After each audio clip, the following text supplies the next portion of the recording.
I had been building a life with Isabella Moreno for 8 years before she finally said yes to my proposal. But on our wedding day, her co-worker Caspian Albright burst through the chapel doors to steal her away. Caspian shouted, "Isabella, we can't wait any longer. Let's elope right now, like we planned." He grabbed her hand and started pulling her toward the exit. The entire congregation gasped as my fiancée looked torn between him and me. That's when I dropped the bombshell that shattered everything. I stood up at the altar and announced, "Isabella, you can't marry either of us. You're already married to my brother Liam Sterling." The chapel fell dead silent. Isabella's face went white as a ghost. Caspian froze mid-step. Even I was shocked by what happened next. Because what I thought would save my wedding day ended up destroying 3 lives in ways I never saw coming. And the truth about Isabella's secret was far darker than anyone imagined. Before we jump back in, tell us where you're tuning in from, and if this story touches you, make sure you're subscribed, because tomorrow, I've saved something extra special for you.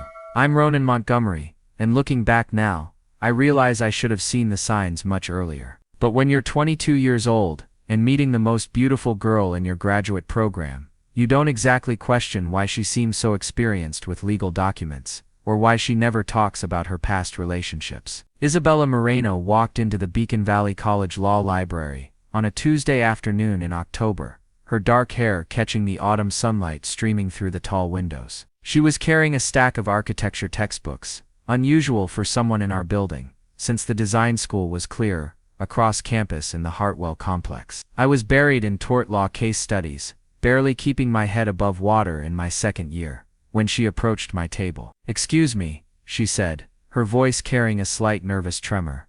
"I know this is weird, but I'm completely lost. I'm looking for the legal research section for a cross-disciplinary project, and I've been wandering around for 30 minutes. I looked up from my books, and honestly, my brain just stopped working for a moment." Isabella had these incredible green eyes that seemed to hold entire conversations, and when she smiled, which she did right then, this slightly embarrassed but hopeful expression, I knew I was in trouble. "Legal research is my specialty," I managed to say, closing my textbook. "What kind of project are you working on?" That's how it started. Isabella was a graduate student in sustainable architecture, working on her thesis about green building compliance with municipal zoning laws. She needed to understand the legal framework behind environmental building codes, and I needed an excuse to spend time with the most intriguing person I'd ever met.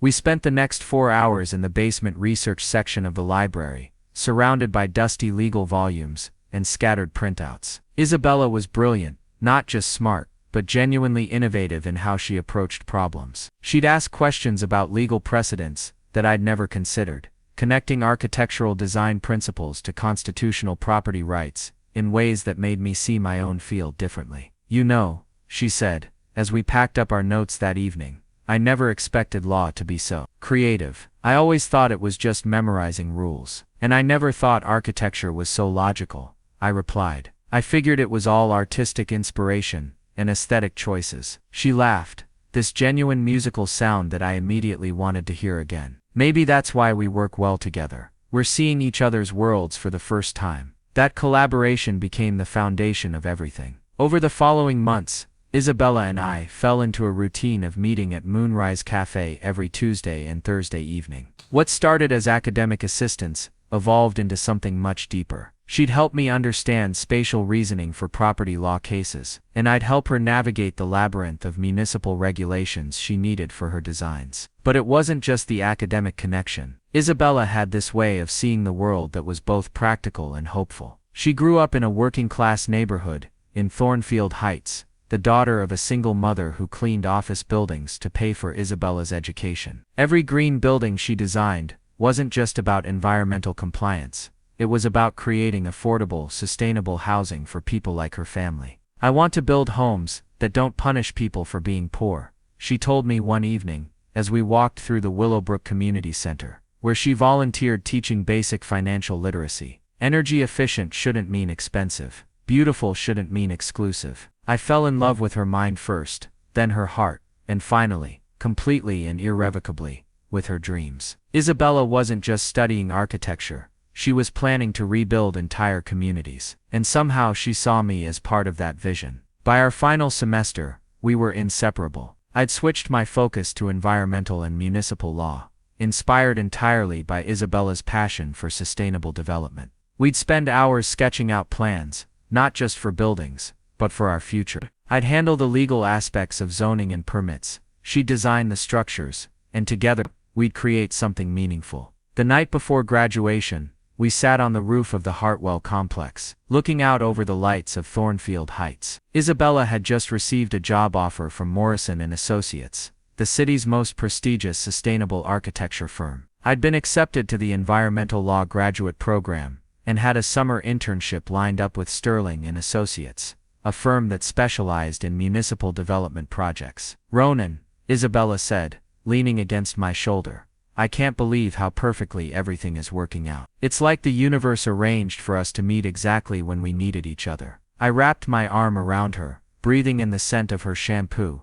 something floral that reminded me of spring mornings. "We're going to change this city together," I said. "Give it 10 years, and Thornfield Heights will be the model for sustainable community development." She turned to look at me, her green eyes serious in the moonlight. "Do you really think we can do it? Build something that lasts?" "Isabella," I said, meaning every word, "I've never been more certain of anything in my life." What I didn't know, what I couldn't have known, was that while I was falling in love with our shared future, Isabella was carrying secrets that would eventually destroy everything we were building. But in that moment, sitting under the stars with the woman I was certain I'd marry someday, the future felt limitless. The next morning at graduation, as we stood together in our caps and gowns, Isabella's mother hugged me tightly. "Thank you," she whispered in heavily accented English, "for making my daughter so happy. She smiles all the time now." Isabella blushed, but she didn't deny it. Instead, she took my hand and squeezed it,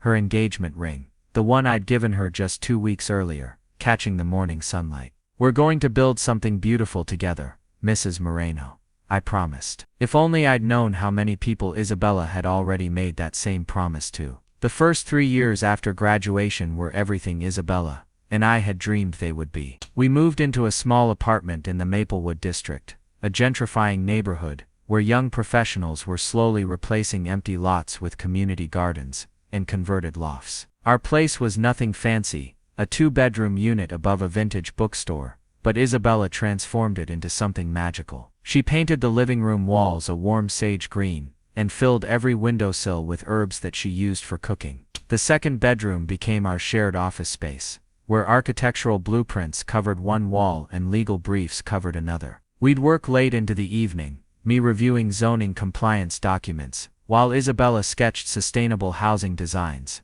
occasionally looking up to catch each other's eyes and share a smile. "Look at this," Isabella would say, leaning over to show me her latest design. I figured out how to integrate solar collection into the roof structure without compromising the aesthetic. The energy savings alone would cut utility costs by 60% for a family of 4. I'd study her drawings, always amazed by how she could make environmental responsibility look beautiful. "And if we can get the city council to approve tax incentives for builders who meet these specifications," I'd add, pulling up the municipal codes on my laptop, "we could make this the standard instead of the exception."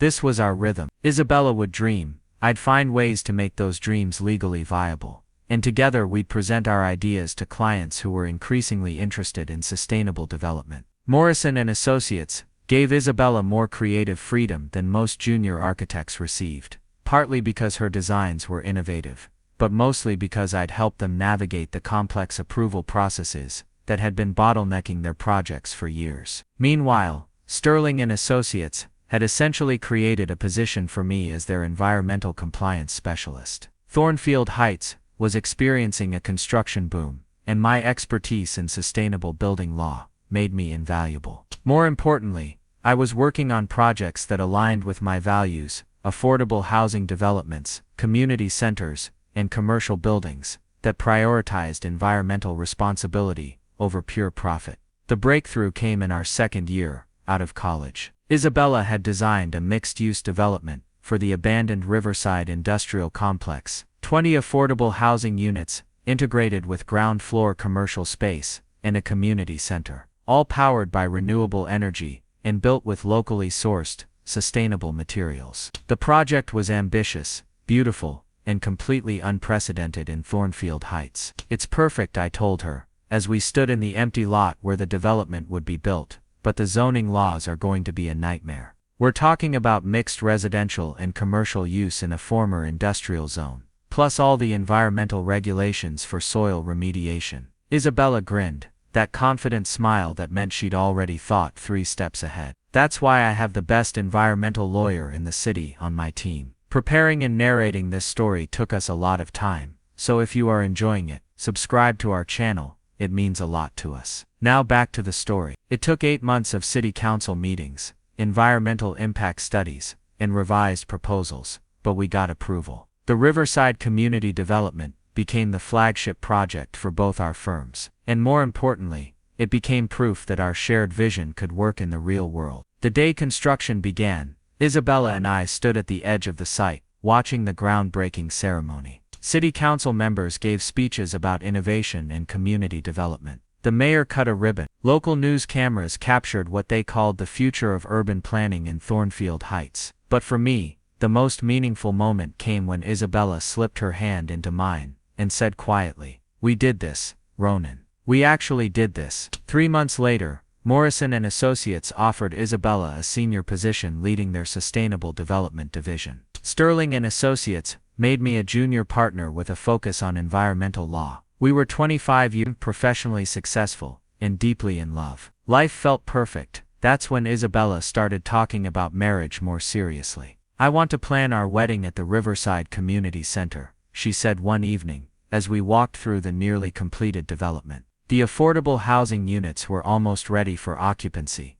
and the community center was scheduled to open in the fall. It would be symbolic, starting our marriage in the place where we proved our partnership could create something meaningful. I loved the idea immediately. We could have the ceremony in the main hall and reception in the community garden space. Local catering, local flowers, everything sourced from the neighborhood businesses. Isabella's eyes lit up, and we could establish a scholarship fund instead of accepting wedding gifts. Something for local students interested in sustainable design or environmental law. This was Isabella at her best, generous, thoughtful, always looking for ways to use personal milestones to benefit the community. I proposed to her officially 3 weeks later, during the grand opening celebration for the Riverside Community Center. As community members toured the building, and children played in the new playground, I got down on one knee in the space we'd created together. "Isabella Moreno," I said, holding up the ring I'd been carrying for months, "will you marry me in the building where we proved that love and work and dreams can all exist in the same place?" She said yes, of course,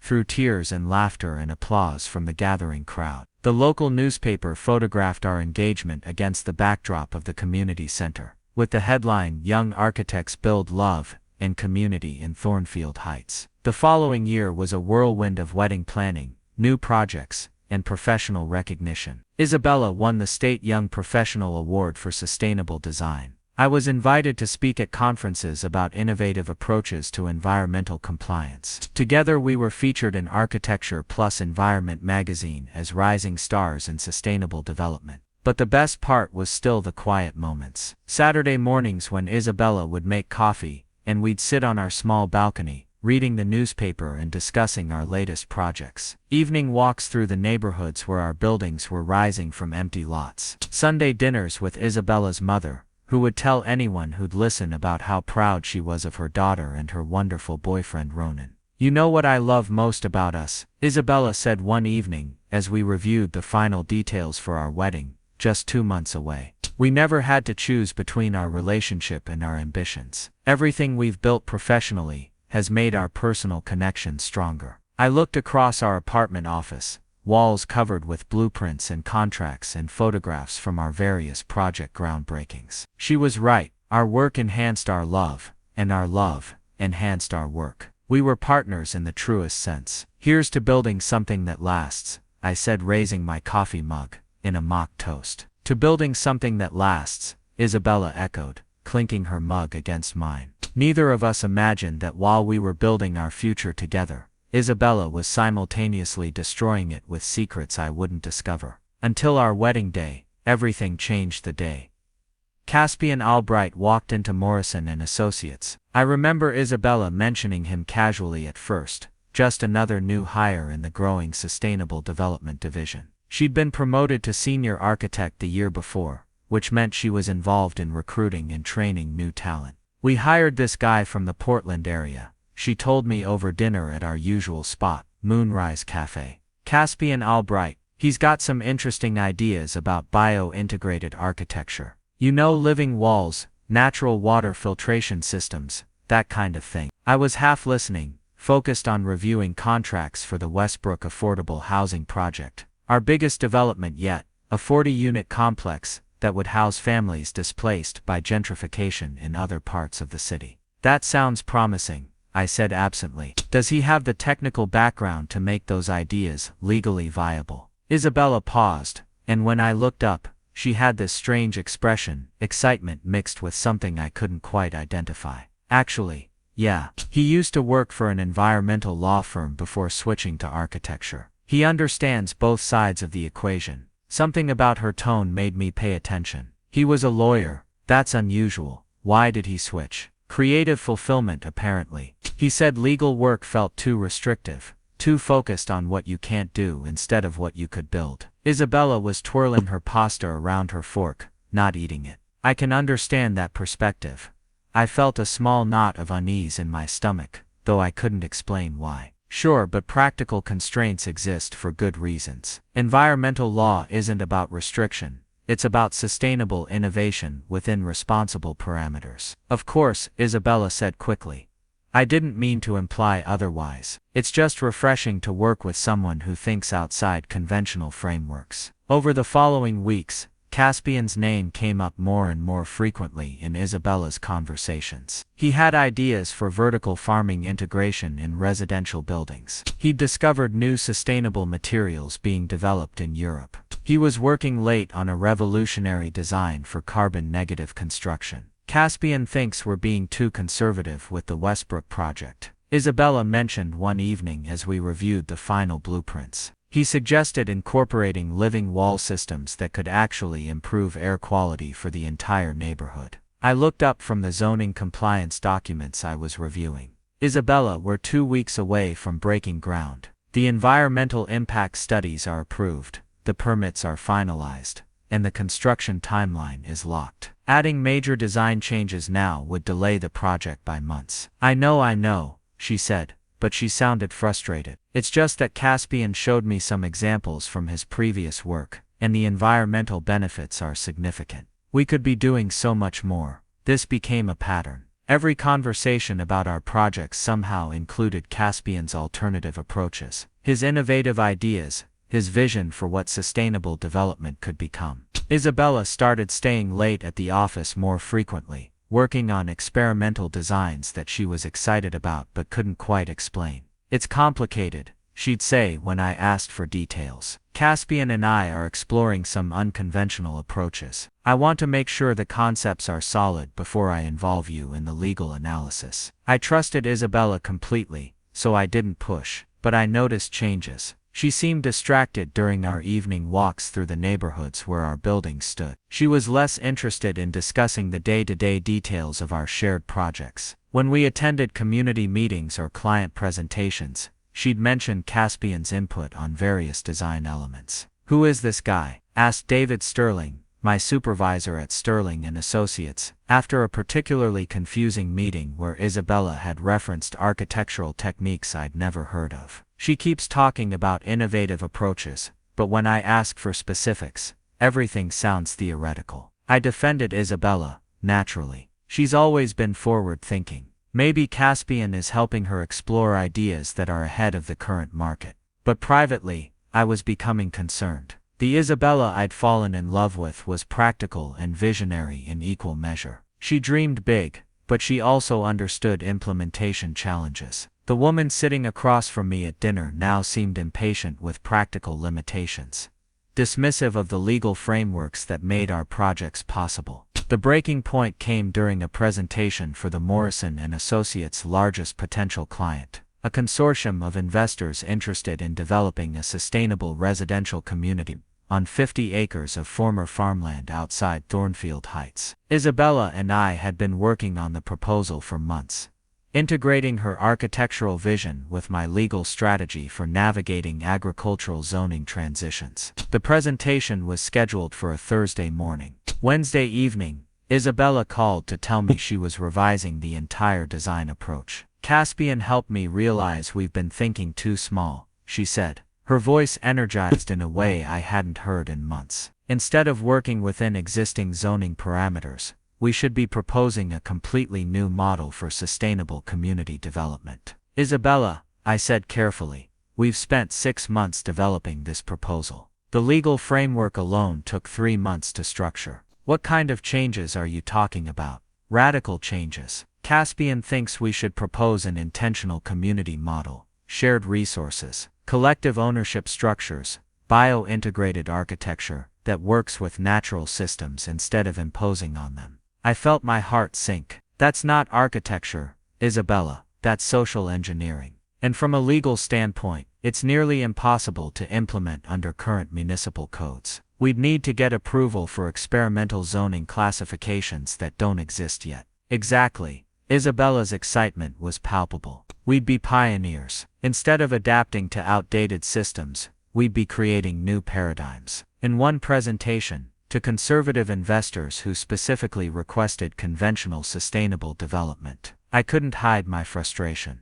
"Isabella, this will kill the project. They'll think we're idealistic amateurs who don't understand market realities." There was a long pause. When Isabella spoke again, her voice was cold. "Maybe the problem isn't the market, Ronan. Maybe the problem is that we've gotten too comfortable with incremental changes instead of transformational ones." The presentation was a disaster. Isabella's revised design proposal was beautiful, innovative, and completely impractical. The investors asked pointed questions about implementation timelines, regulatory approval processes, and financial projections that Isabella couldn't answer. When they turned to me for legal clarification, I had to explain that the proposed community structure would require years of legislative advocacy before it could even be considered for approval. We lost the contract. Morrison and Associates lost their biggest potential client of the year. And I lost something even more important: my confidence that Isabella and I were still working toward the same goals. "I'm sorry," Isabella said afterward, as we sat in her car outside the investor's office building. "I thought you'd be more supportive of pushing boundaries." "I am supportive of innovation," I replied. "But innovation has to be grounded in reality. What happened in there wasn't visionary, it was reckless." Isabella stared straight ahead through the windshield. "Caspian said you might react this way. He thinks you've become too invested in working within existing systems instead of challenging them." The words hit me like a physical blow. Isabella was discussing our relationship, our professional partnership, our future with Caspian Albright. A man I'd never met was apparently analyzing my personality and predicting my reactions. "Isabella," I said quietly, "do you still want to marry me?" She turned to look at me then, and for a moment I saw the woman I'd fallen in love with. Uncertain, vulnerable, searching for the right answer. But then her expression hardened. "I want to marry the man who used to dream as big as I do," she said. "I'm not sure if that's still you." The weeks following the failed investor presentation felt like watching our 8-year relationship dissolve in slow motion. Isabella threw herself into working late with Caspian on what she called revolutionary projects, while I struggled to salvage our professional reputation and maintain the client relationships we'd built together. Morrison and Associates was surprisingly understanding about the lost contract, but I could sense David Sterling's growing frustration during our weekly check-ins. "Ronan, I need to ask directly," he said, during one particularly tense meeting. "Is Isabella going through some kind of personal crisis? Because her recent work has been brilliant but completely impractical. The Henderson Community Center proposal she submitted last week was stunning, but it would require rezoning half of downtown Thornfield Heights." I found myself making excuses I didn't believe. "She's exploring innovative approaches. Sometimes creativity requires pushing beyond conventional boundaries." David leaned back in his chair, studying me with the expression he usually reserved for difficult opposing counsel. "Innovation is valuable. But we're not an experimental think tank. We're a law firm that specializes in making sustainable development projects legally viable. If Isabella can't ground her designs in reality, we might need to reconsider our partnership with Morrison and Associates. The threat was clear. Sterling and Associates had built their reputation on the successful collaboration between Isabella's architectural vision and my legal expertise. If that partnership dissolved, my position at the firm would become tenuous at best. That evening I tried one more time to talk to Isabella about finding a middle ground between innovation and practicality. She was in our home office, working on blueprints for a project I didn't recognize. Something involving curved organic structures and integrated water systems that looked more like abstract art than architecture. Isabella, we need to talk about what's happening with our work, I said, settling into the chair across from her desk. David is concerned about the recent proposals. He's questioning our professional partnership. Isabella didn't look up from her drawings. Maybe that's not a bad thing. The casual dismissal hit me harder than I'd expected. What do you mean? I mean, maybe it's time we stop limiting ourselves to projects that David Sterling thinks are safe. Isabella finally raised her eyes to meet mine. Caspian offered me something today. My stomach dropped. What kind of offer? He's leaving Morrison and Associates to start his own firm, Green Horizon Developments. He wants me to be his partner. Isabella's voice carried an excitement I hadn't heard when she talked about our projects in months. We'd focus exclusively on cutting-edge sustainable design. No compromises, no conservative clients, no legal limitations that prevent us from truly innovative work. I stared at her, trying to process what she was telling me. Isabella, you're talking about throwing away everything we've built together. Our reputation, our client base, our shared projects, our limitations, she interrupted. Ronan, don't you see? Working within existing legal frameworks has made us too conservative. We're designing buildings that are marginally better than conventional construction when we could be creating truly transformational spaces. And how exactly would this new firm handle legal compliance? Environmental regulations? Zoning approvals? Building codes? I couldn't keep the frustration out of my voice. You can't just ignore legal requirements because they're inconvenient. Isabella smiled, and there was something almost pitying in her expression. Caspian has connections with firms that specialize in alternative legal approaches. Firms that understand how to work with regulatory systems instead of being constrained by them. Alternative legal approaches, I repeated. Isabella, what are you talking about? Environmental law isn't a matter of perspective. It's a matter of compliance and public safety. According to you, she said quietly. But maybe that's because you've become too invested in being the expert instead of being a partner. The accusation stung because it felt deliberately cruel. I've spent 8 years helping you turn your dreams into reality. Every project we've completed successfully happened because I found ways to make your vision legally viable. And I'm grateful for that, Isabella said. But her tone suggested otherwise. But gratitude isn't the same as partnership. Caspian treats my ideas as starting points for exploration, not problems to be solved. That's when I understood what was really happening. This wasn't about architecture or legal limitations or professional innovation. This was about Isabella choosing Caspian over me, professionally, and using our work as justification for a decision she'd already made. When do you start at Green Horizon? I asked. Monday.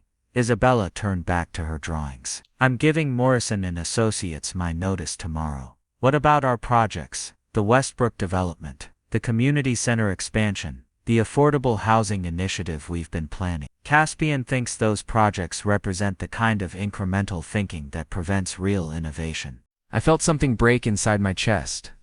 Those projects represent homes for families who can't afford market-rate housing. They represent community spaces for neighborhoods that have been ignored by developers for decades. They represent everything you told me you wanted to accomplish when we first met. Isabella finally looked up, and for a moment I saw uncertainty flicker across her face. But then she shook her head. Maybe what I wanted when I was 22 isn't what I want now that I'm 30. People grow, Ronan. Sometimes they grow apart. The conversation that followed was brutal in its politeness. Isabella explained that she needed space to explore her professional potential without the constraints of our personal relationship influencing her decisions. I tried to argue that our personal and professional partnerships had always strengthened each other, but she dismissed this as evidence of how codependent we'd become. "I love you," she said as I prepared to leave the apartment we'd shared for 6 years. "But I'm not in love with the life we've built together.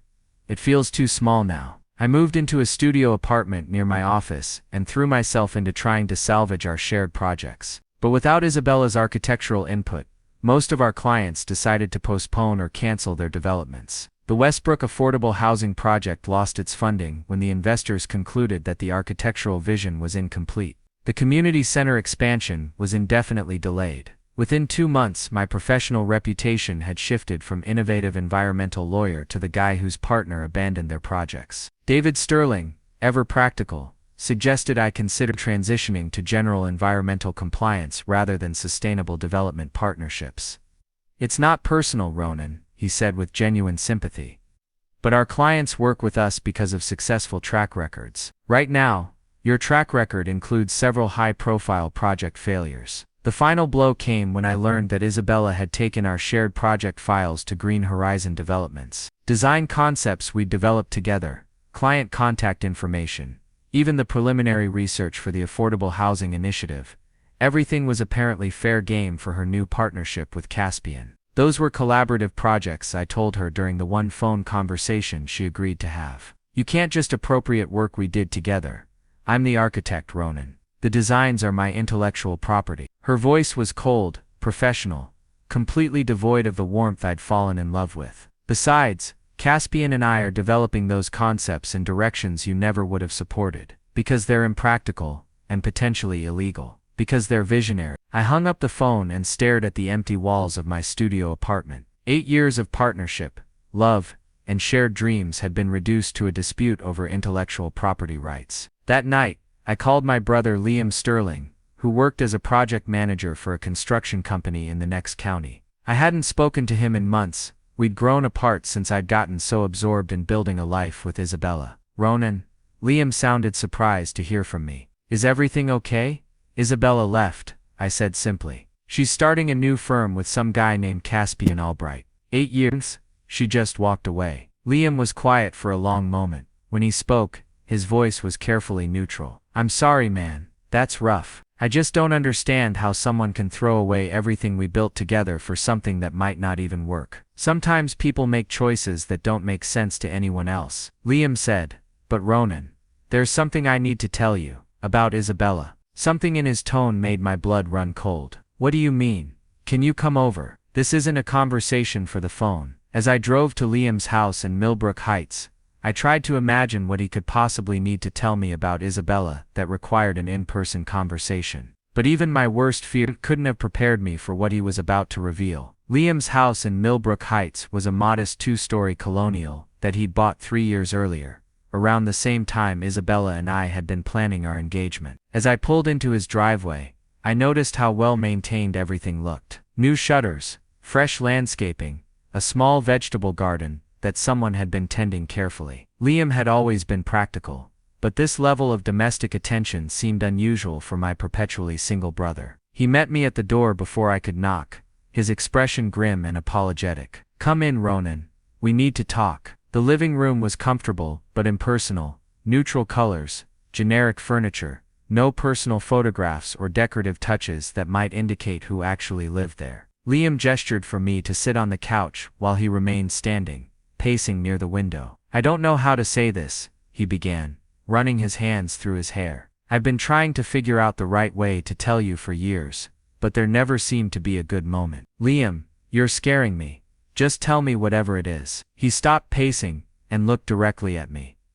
"Isabella and I are married." The words hit me like a physical blow. I actually felt dizzy, like the room had tilted sideways. "What did you say?" "We got married 5 years ago." "Legally married." "It was supposed to be temporary, a green card marriage, to help her avoid deportation issues with her student visa status. But then," Liam sat down heavily in the chair across from me, "it got complicated." I stared at my brother, trying to process what he was telling me. 5 years ago? Isabella and I were engaged 5 years ago. We were planning our future together. "I know." Liam's voice was barely above a whisper. "Ronan, you have to understand. She came to me panicking about visa problems. Her student status was expiring, and there were complications with her work authorization. She was terrified she'd have to leave the country right when your careers were taking off. So she married you. The words felt surreal leaving my mouth. She married me because I offered to help. Because I'm a US citizen, and she needed legal status quickly. Because you were so happy and successful together that she couldn't bear the thought of ruining it with immigration problems. I felt like I was drowning. Why didn't she come to me? I could have helped her navigate the legal issues. I could have married her myself, if that's what it took. Liam looked away. She said you were under so much pressure at Sterling and Associates. She didn't want to burden you with her problems when you were building your career, and she was afraid. She was afraid you'd marry her out of obligation instead of love. Instead of love. I stood up abruptly, fury replacing shock. Liam, I was in love with her. I had been for years. I was planning to propose anyway. The visa issues would have just moved up our timeline. She didn't know that. Liam's voice carried a note of defensiveness. She thought you were focused on establishing your career before making that kind of commitment. I started pacing the room, trying to make sense of the timeline. 5 years ago. That would have been right around the time Isabella started getting those mysterious legal consultations. She told me she was researching immigration policy for her architecture projects. She was meeting with lawyers about the marriage documentation, about how to handle the legal requirements without you finding out. And you went along with this. I turned to face my brother directly. You thought it was acceptable to marry my girlfriend behind my back. Liam's composure finally cracked. It was supposed to be purely paperwork, a legal formality to solve an immigration problem. We weren't supposed to develop feelings for each other. The room went completely silent. I could hear my own heartbeat, loud and irregular, as the full implications of what Liam had just said settled over me. Feelings, I repeated slowly. You developed feelings for my fiancée. Ronan, while she was living with me, while we were building a life together, while I was helping her achieve her professional dreams. My voice was getting louder, but I couldn't control it. You were having an affair with my fiancée, who was secretly your wife. It wasn't like that, Liam said quickly. At least not at first. For the first 2 years, it really was just paperwork. We barely saw each other, except for the required legal appointments. But then what? Liam stood up and walked to the window, looking out at his carefully maintained garden. She started coming here when you two had fights. Not often, just occasionally. She'd say she needed space to think, and this was the only place she could go where you wouldn't follow. I remembered those nights. Isabella would sometimes disappear for a few hours after we'd had disagreements about work or wedding planning. She'd always said she needed to drive around and clear her head. I trusted her completely. It started as friendship, Liam continued. She was confused about her feelings for you, about whether your relationship was based on genuine compatibility or just shared professional goals. I was lonely, and she was. Isabella, beautiful, brilliant, passionate about changing the world, and married to you, and married to me. Liam turned back to face me. Ronan, I tried to stay away from her. I tried to encourage her to tell you the truth about the marriage, so you two could get divorced and married properly. But she was terrified of how you'd react. How I'd react to what? To her solving a practical problem. To her needing help. I was shouting now. She was terrified I'd be angry that she didn't trust me enough to come to me first, not angry about the immigration issues themselves. Maybe she was terrified you'd realize that marrying me felt different than being engaged to you. The words hung in the air between us. I stared at my brother, this man I'd grown up with, shared holidays with, called when I needed advice about everything, except the most important relationship in my life. How long have you two been together? I asked. 3 years, Liam said quietly. Since about 6 months after your engagement. I did the math. 3 years of my fiancé being married to my brother. 3 years of family dinners, where they sat across from each other, maintaining polite conversation, while I talked about our wedding plans. 3 years of me sharing my excitement about building a future with a woman who was already legally committed to someone else. Does she love you? I asked. Liam was quiet for a long moment. She says she does, but she also says she loves you, just differently. And Caspian, I think Caspian represents something else entirely. Freedom, maybe. Or the possibility of a life that doesn't involve choosing between two brothers. I sat back down on the couch, feeling exhausted. Our wedding is in 3 weeks, Liam. I know, She can't marry me. She's already married to you. I know. Were you planning to let me go through with a bigamous marriage ceremony? Liam's face went pale. She kept saying she was going to tell you. Every week, she promised she'd find the right moment to explain everything. I hoped. You hoped what? I hoped she'd choose me, Liam said simply, and that somehow we could tell you in a way that wouldn't destroy our family. I looked around Liam's house, with new eyes, noticing details I'd missed before. Women's shoes by the front door, a second coffee mug in the sink. Cooking magazines on the coffee table that Liam would never read. She lives here, I realized. Isabella lives here with you. Part-time. She's been going back and forth between your apartment and here for 2 years. The betrayal was so complete, so absolute, that I almost started laughing. While I'd been planning our wedding, choosing flowers and venues, and discussing our future children, Isabella had been living a double life between 2 brothers, married to one and engaged to another, all while falling in love with a third man, who represented an escape from the mess she'd created. Liam, I said, standing up to leave. I want you to give Isabella a message. What message? Tell her that I'll see her at the altar in 3 weeks, and that she might want to prepare for some unexpected wedding announcements. 3 weeks later, I stood at the altar of the Riverside Community Center, the building Isabella and I had designed together in what felt like another lifetime. She looked stunning in her grandmother's vintage lace dress, but I could see the tension in her shoulders, the way her eyes kept darting toward the back doors. The ceremony proceeded normally, until the moment when Reverend Martinez asked if anyone had objections to the marriage. That's when the back doors burst open. Isabella, Caspian Albright, strode down the aisle, his face flushed with determination. We can't wait any longer. Let's elope right now like we planned. The congregation gasped. Isabella's face went white as she looked between Caspian and me, torn between her escape plan and the public spectacle unfolding in front of 200 guests. Isabella, Caspian continued, reaching for her hand. We can drive to Maple Ridge City tonight. Start our new firm, start our new life together. No more compromises, no more limitations. That's when I smiled and delivered the line I'd been rehearsing for 3 weeks. Actually, Isabella can't marry either of us, I announced, my voice carrying clearly through the shocked silence. She's already married, to my brother Liam Sterling. The chapel erupted. Gasps, shouts, the scraping of chairs as people stood to get a better view. Isabella's bouquet dropped from her trembling hands. Caspian froze mid-step, his confident expression crumbling into confusion. What are you talking about? Caspian demanded. I pulled out the marriage certificate I'd obtained from public records. Isabella Moreno and Liam Sterling, married 5 years ago in Thornfield Heights. Legal, binding, and never dissolved. Isabella finally found her voice. Ronan, please what? I kept my tone calm, almost conversational. Please help you commit bigamy. Please continue pretending I don't know about your double life. Please let you start another relationship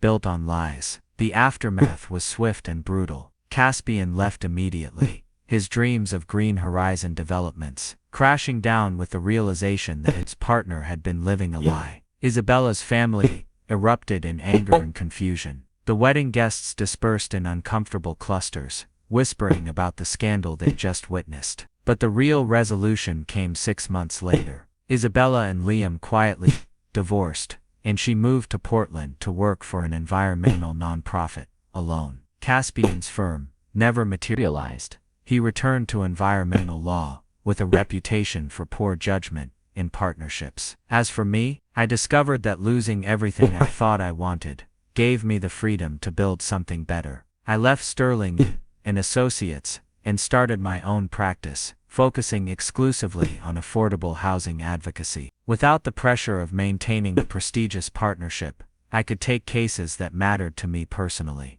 The Westbrook Affordable Housing Project was eventually completed, with a different architect, but using the legal framework I'd developed. 40 families now live in homes I helped make possible. I learned that authentic success doesn't require grand partnerships or perfect relationships. Sometimes it just requires knowing when to walk away from people who see you as supporting cast in their own drama. And sometimes, The most satisfying victory is simply telling the truth at exactly the right moment. Up next, you've got 2 more standout stories, right on your screen. If this one hit the mark, you won't want to pass these up. Just click and check them out.